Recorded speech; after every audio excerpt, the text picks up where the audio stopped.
In 1986, a human skull was found near a highway in Placer County, California, and then it sat in evidence for decades waiting for science to catch up. Now, nearly 40 years later, a cold case team has cracked part of the mystery. Through DNA testing, the remains have been identified as Donna Lass, a woman who vanished without a trace.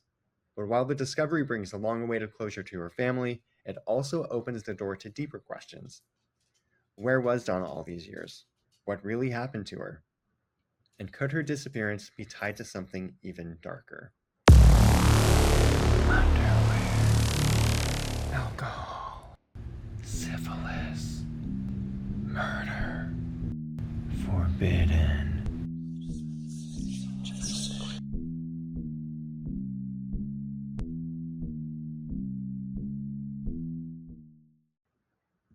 Whoa, now I'm excited about this. Oh my gosh, that was an amazing intro. I'm like chomping at the bit now. But in the meantime, I will go ahead and welcome everyone to Forbidden, the podcast where we discuss the dark, disgusting, and the disgraceful in our unmentionables. That's right, we've slipped into something more comfortable. Hope you are doing the same, listener. Welcome. My name is Amanda Kamada. And I'm Blake Roberts. So right now, when I was logging in to this, you know how it always says like recording for Blake or Amanda, like you have it, so I know who it is. Yeah. I lo- I logged in and I was like, wait, no, that says Blake. I'm looking for Amanda's because for a second I was like, this is Amanda's week to do it, and then I remembered, no, this is totally me. Oh, are you prepared I or? am. Oh, good, good. Yeah, no, today has been a little bit of a shit show Oh at my. work. I shouldn't say shit show, just extremely busy. Right. Hang on, I'm taking my pants off. Um, it's super hot here today, Oh, really? like It rained here 95 degrees. today, hence why I have a hat on. I got rained on earlier, and I was like, I cannot come home, shower, and re-makeup before this. Yeah. Hang on, I'm gonna show you something. I don't Okay. know what this looks like yet. Oh, you're cupping? Wow.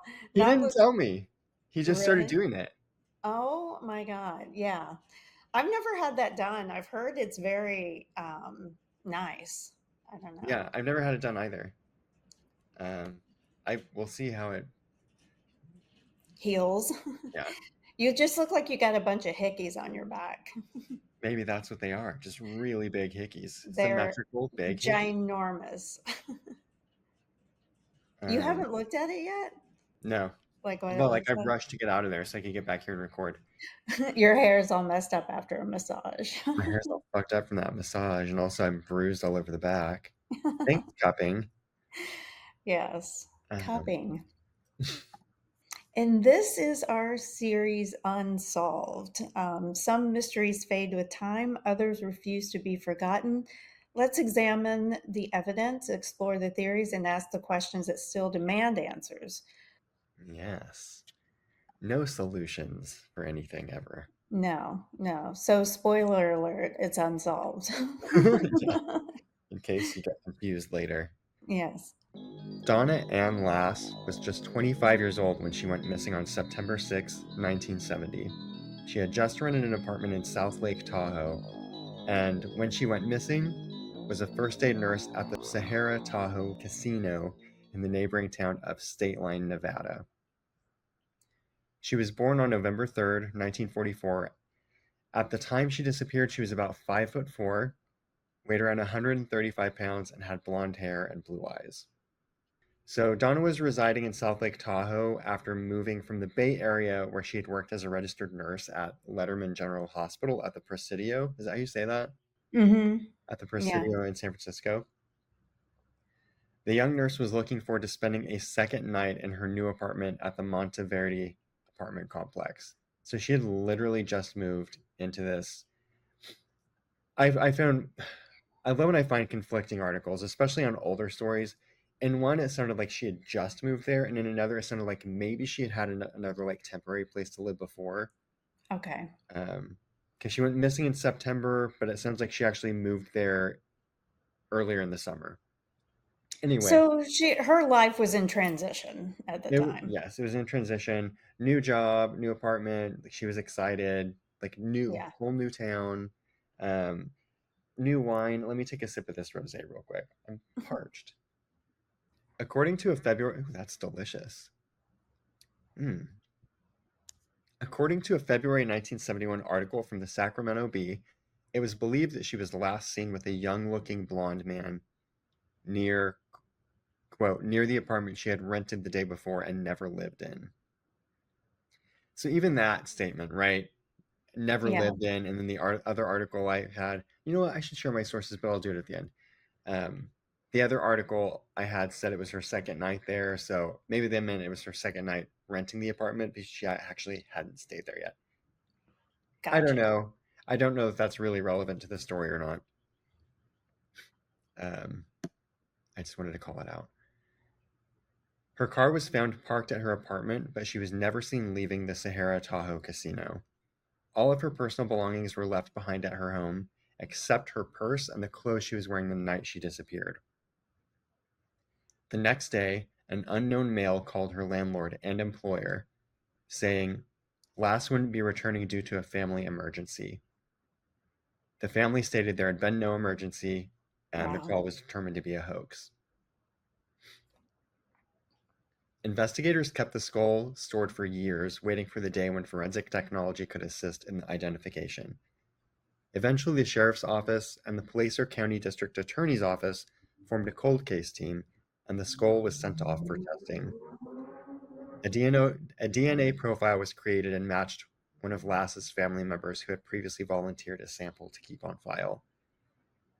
So that's a new discovery. They found her skull in 1986, but it wasn't until um, 2024 that they actually were able to like connect that skull to Donna Lass. Wow. That's a long time. That is a long time. You And know, you I know, mean, if you were like, I had a family member who were missing, you mhm, know, and you were wondering what happened to them, but you know that there's a skull, it could be that person, but you wouldn't know for 20 something years. That would be awful. yeah, and you know that in that time was it in that time, like she went missing in 1970. Yeah. Her parents are probably gone. Yeah. So probably a number of family members who were hopeful or looking are just died without having any resolution, which is always sad. Yeah. So I'm going to give a quick little geography lesson on Stateline, Nevada, and South Lake Tahoe. So Stateline, Nevada, where Donna worked, is tucked along the southeastern shore of Lake Tahoe, right where California and Nevada join. It's about a 7-minute drive from South Lake Tahoe. So it's literally right on the border. So she lived in California, worked in Nevada. Stateline is home to just under 600 year round residents, so it's tiny. But every winter and summer, Stateline comes alive, swelling with tourists drawn to its ski slopes, casinos, and sparkling lake views. It's also home to Kingsbury Grade, a mountain pass that climbs from Tahoe's shoreline and drops dramatically into Carson Valley. In the snowy months, this scenic road becomes a treacherous route with snow chains required and nerves tested. So I just want to like paint that picture. It's like lakeside, there's a ski slope, you know. Yeah. I've been to Lake Tahoe before. Oh, have you? I've It's never been. absolutely beautiful. Yeah. And yes, there is lots of skiing and snowboarding and stuff there. Hmm. And so I would like to commend you, by the way, on saying Nevada and not Nevada, because Nevada is the proper way to say that for any of you people who have never lived there or around it. I Because accidentally I, got it right. yeah, because everyone says Nevada all the time, and that is not right. So there's a little lesson in pronunciation for everybody. Nailed it. Yes. It's the Okie in me. I can't say vase. I can't say Nevada. Tomato. No. I'm gonna eat some tomatoes in Nevada. In Nevada, exactly. Um, and here's just a fun. I shouldn't say they're fun. This is a couple of tragic little bullet points about Stateline. Such a small 600 Town. population. Yeah. On August 26, 1980, a massive bomb was discovered at Harvey's Resort Hotel. During a Wow. failed attempt to disarm it, the device exploded, obliterating the building's north side in a moment that rocked the town's history. And Wow. then, Were there any deaths? I couldn't find.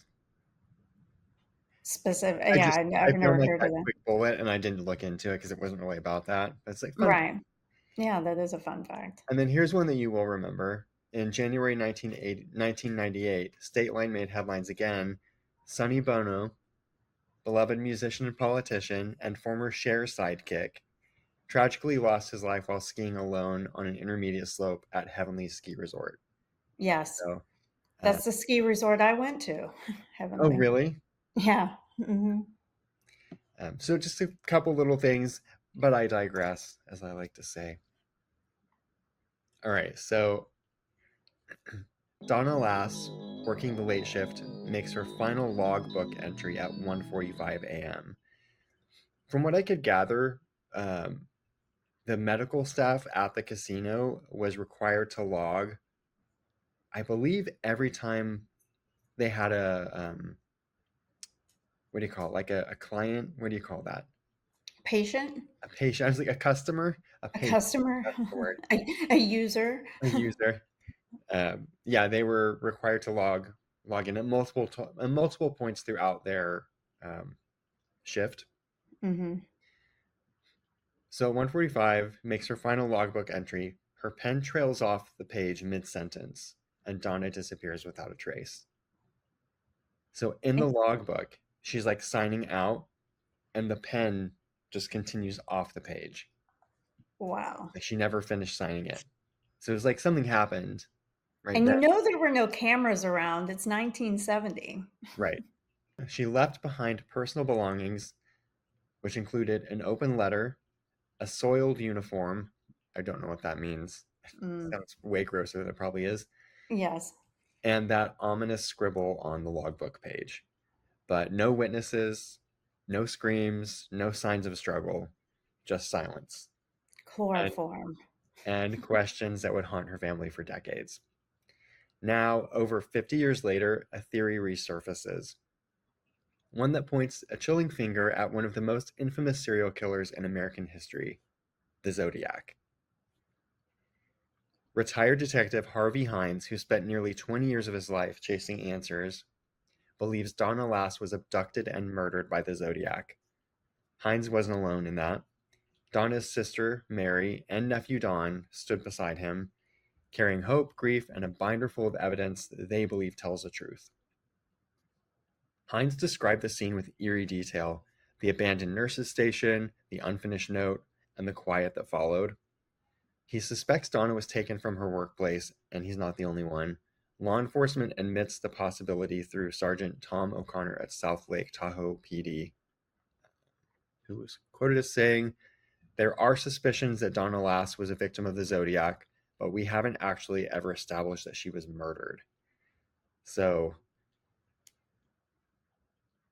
again, you've got a missing person in 1970. In 1986, you have a recovered skull, just a skull. And then 2024, you have DNA match. But there's not actually any sign that she was murdered. Right. A postcard delivered to the San Francisco Chronicle in 1970 included a clipping of a winter scene and the phrases, quote, Sierra Club, around in the snow, peek through the pines, past Lake Tahoe areas, and sought victim 12. The postcard was signed with Zodiac's trademark circle and cross signature. Still, the Zodiac's dark legacy looms large, and while officially linked to 5 murders and 2 attempted killings in the Bay Area during the late 60s and early 70s, the Zodiac actually claimed to have taken nearly 40 lives in his taunting letters to the press. Wow. So just a big who knows. I had no idea that he had killed so many people. Well, we don't really know if he did. He claims Right. to He have. claims to have, Yeah. but yeah. But this one sounds like it's plausible that it would be. Yeah, I mean, he could have written in those postcards that he was 9 inches when really maybe he was just 4.5. There's no way to tell. Right. Um, so the killer was never caught, but suspicions long pointed to Arthur Lee Allen, whose home allegedly contained evidence tying him to the crimes. He died in 1992, and the mystery died with him, or so it seemed. Donna's family searched for her in 1970, then returned to Sioux Falls, South Dakota, packing up her belongings and driving her convertible home in fear and disbelief. Mary remembers, quote, "We were scared the whole way home," which must have just been shocking and terrifying because that's Yes. also like a decently long drive Yeah. to be alone with your thoughts in a car of someone who went missing, someone that you loved. Yeah. All of their shit Yeah. in there. For years, Mary stayed in touch with Detective Hines. She believes his case file holds the answers. This is what Detective Hines says. "What I've wanted to do for a long time is hand my case over to some agency and let them run with it. I don't care if I don't get a dime's worth of credit as long as someone closes it out." So, could Donna Lass be the Zodiac's final forgotten victim?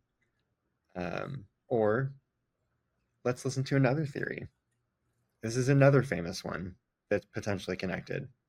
So, for decades, Donna's disappearance haunted the Tahoe Basin, fueling theories that she may have been a victim of the infamous Zodiac Killer. But another name has emerged, one just as dark and possibly more plausible: Phillip Garrido. Do you remember this name? Phillip Garrido. It sounds familiar. Was he known as something? Uh huh. You'll recognize this next name. In 2009, the world was stunned when it was revealed that Garrido had kidnapped 11-year-old Jaycee Lee Dugard, or Dugard. I Mm-hmm. can't remember how to pronounce that. So she was abducted in 1991 from South Lake Tahoe, just miles from where Donna disappeared. And she was held captive for 18 years in his backyard in Antioch, California. Yep. Yep. I Yeah. remember that. I remember seeing her on Oprah like years ago. I think it Yeah. was like Oprah or something of the like, Hmm.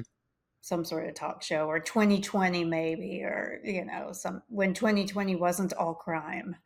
Yeah, exactly.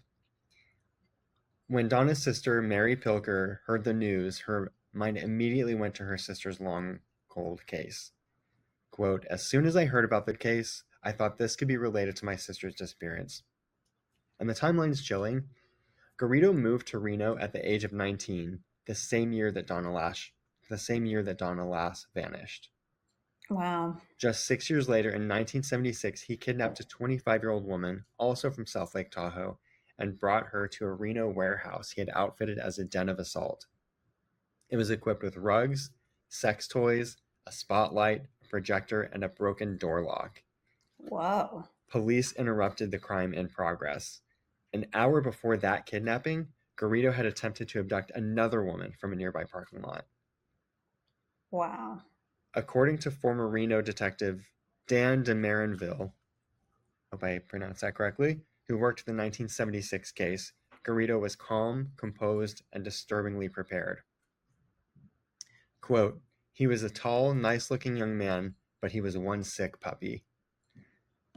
He served time in both Kansas and Nevada for that attack, but many now wonder, was Donna Lass his first victim?" Garrido's brother later revealed Philip fled California around 1970, fearing retaliation from fellow drug dealers. That placed him directly in Reno, a short drive from where Donna disappeared.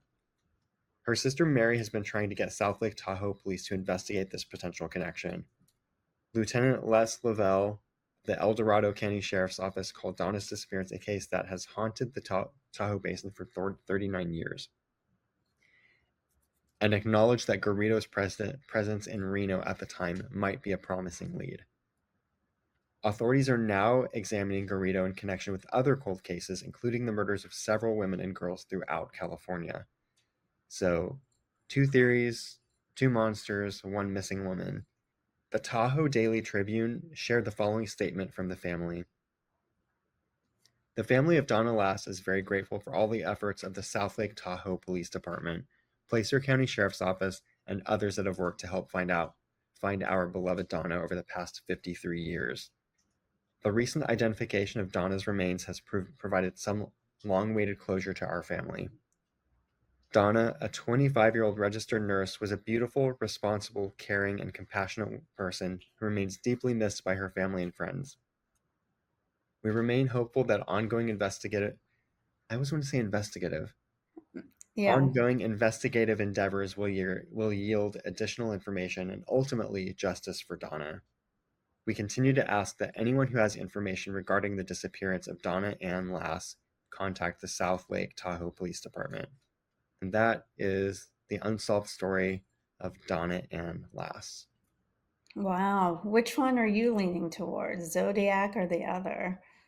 Or neither? I think if I would say probably neither. I think she probably was abducted by someone, but the Maybe I odds feel like it's someone that she knew though. yeah, someone that she had encountered at some point. That's kind of where my mind went to. Out Mm, of those two theories, I think the Garrido angle makes a little more sense than yeah. Zodiac. Zodiac, they're just sort of going off of a postcard that he sent in. Um, yeah, but I think maybe it was someone else. And Someone you know you can't trust anything that man says if he sent in a postcard. exactly. His penis size, Anything. anything. I'm putting my robe on. I've got the AC going. He's getting chilled. It's hot outside today, so Oh, he had here's a to put close the up of my AC on. sty in my eye. You're welcome. It's still hanging in there a little bit. I've been doing the hot compress. Or hot Uh, compress. yeah, Yeah. it's looking better, um, but it's still not completely gone. I think it's reached a point where I could start calling it a beauty mark, though. Right. Right. I feel Of good about course. that. Yes. So, Well, did you? next week, what? No. Go on. Oh, next week? No, go ahead. Oh no, I was just gonna say, like next week is our last episode that we tape before you come out to see me. So Mhm. that will air when you're out here, I guess. Yeah. I guess we'll work on that together while you're here. Mhm. Yeah. Yeah. So we'll record next week. Then your story will air. Yeah, we'll chat about that a Yeah. little bit more. Yeah. We Um, don't want to give it all away to the listener. right. This is our first date. We're not giving it all away yet. Although I totally would on a first date. Yeah, oh, absolutely. Cool. Or Well, maybe not even a date. yeah, I don't want to get to know you. Do you Oh, have any exciting updates or anything fun to share? no, not really. I don't even have like an interesting news article, to share with you today. I'm just recovering from a horrible weekend of migraine. And yeah, I'm just kind of doing what I can to get through the week so far. And then I got rained on today, which was great. It started storming here. I'm hot. Amanda's wet. What a day. Just another Tuesday. Just another manic Tuesday. Yes, Um, exactly. do you have any idea what your story is going to be? Do you have any hints for next week? Um, Still up in the air on it. I'm still up in the air on it. I'm not convinced that it's the best unsolved that I can find yet. Okay. Do you know what I mean? Yeah. Like, I'm still searching for my next one that, like, just blows me away. I had four Yeah, for this yeah, story, and I couldn't decide until Sunday. mhm, So, yeah, yeah. So that's kinda where I am right now. I'm yeah. doing some research. I was really pleased with how the Malaysian Airlines one turned out. That was Hmm. good. I actually watched that on my television. And how was it? Rather than the laptop. It was good. It was just funny seeing myself, like, on TV Mhm.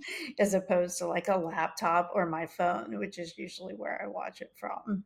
Yeah. Yeah, yeah, it's pretty funny. Maybe we can watch an episode while you're here. That could be fun. Just be, like, completely narcissistic and pick ourselves apart. Oh, well, yeah, not narcissistic. We'll just ravage ourselves. We'll make popcorn, though, and have drinks. It'll be fun Yeah.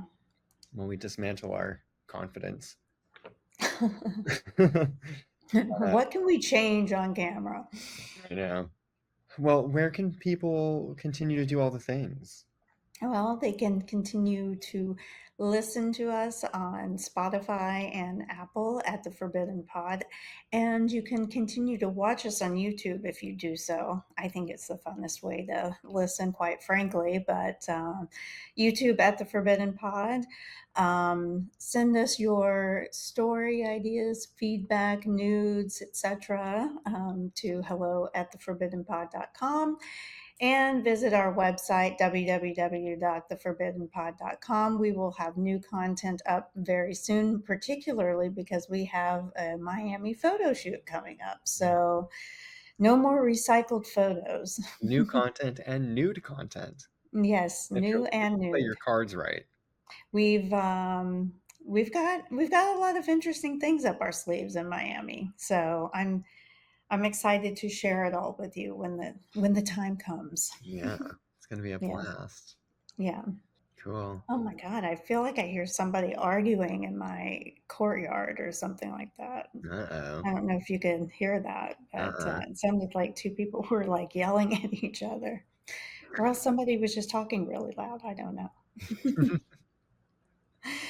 Oh, well, Blake, thank you so much for that titillating story. I mean, that was kind of crazy. I didn't see the two theories being such like both well-known stories, Hmm. like that they tried to tie her to. Those were two. I mean, the Zodiac Killer is like huge story. I remember when they caught him like a few years ago. We were at Red Door when it happened. Well, but they didn't really, because I they thought they had like did. there was a some articles came out that said that they think they may have caught him, but then it sort of died. Like they couldn't actually do anything with it. Pin Yeah. anything on him. Oh, well, well, I thought he was I thought he was reckoned with, but apparently no. Mm-mm. Wow. And then the other one, like, I totally remember that Jaycee Duggar thing. Yeah, Yeah. and I don't know if I'm pronouncing his name correctly, Phillip Garrido or Garudo or whatever it was. I don't know. But whatever. Who cares about that guy anyway? He's an asshole. Yes. That's how we feel Yes. about Yes. that. Cool. Is there anything else we need to cover? Was that it? I think that's all. Well then, Amanda, thank you for listening. Thank you for once again telling a wonderful story.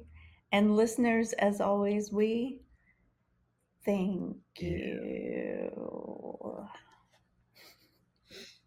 I always laugh after that. This is ridiculous.